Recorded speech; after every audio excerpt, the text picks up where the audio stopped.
ఈ రోజే డౌన్లోడ్ చేయండి. మీ ఫేవరెట్ షోస్ చూడండి. సార్, ఇతని నిజ స్వరూపం చూడండి.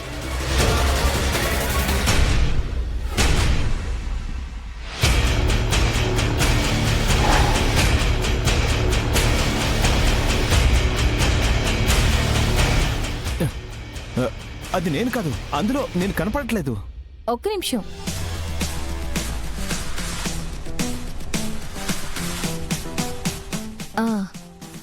ఇది నువ్వే కదా?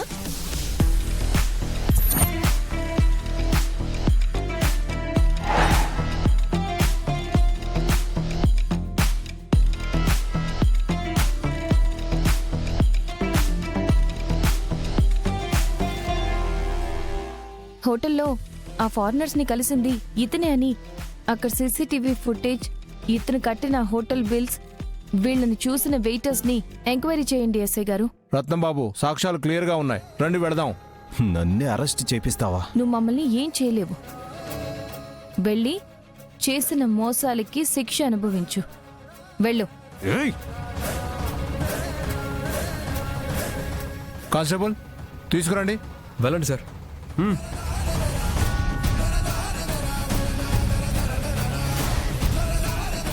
తీసుకురండి. అన్నా,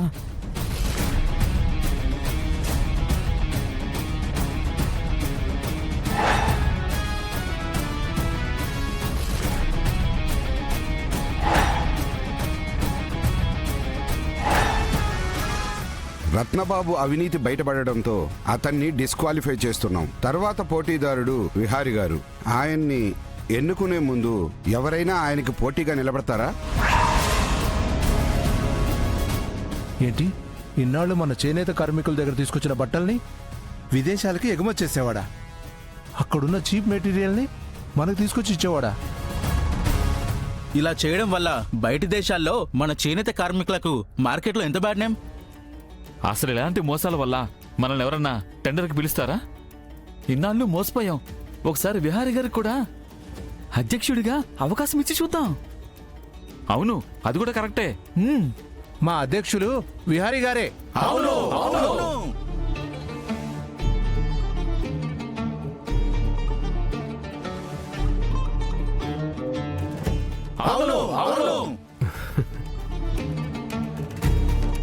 అయితే సిల్క్ కోఆపరేటివ్ బోర్డు అధ్యక్షునిగా విహారీ గారిని ఏకగ్రీవంగా ఎన్నుకున్నట్లు ప్రకటిస్తున్నాను. విహారీ గారు, కంగ్రాచులేషన్స్. విహారీ గారు. Thank you.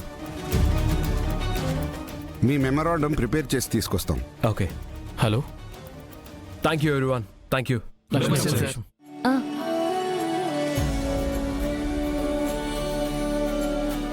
విహారీ గారు, ఇదిగోండి మీ memorandum. Thank you sir. You're welcome. Thank you so much.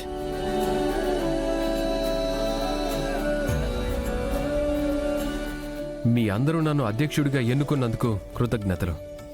నేను నిస్వార్థంగా మీ ఉన్నతి కోసమే పనిచేస్తాను. మీకు ఉపాధి కల్పించేలా, మీ అందరి జీవితాలు బాగుపడేలా చేసి చేనేత కార్మికులకు నేను అండగా నిలబడతాను. ఒకవేళ నేను మీకు అందుబాటులో లేకపోతే నా తరపున లక్ష్మి మీ అందరి బాగోగులు చూసుకుంటుంది.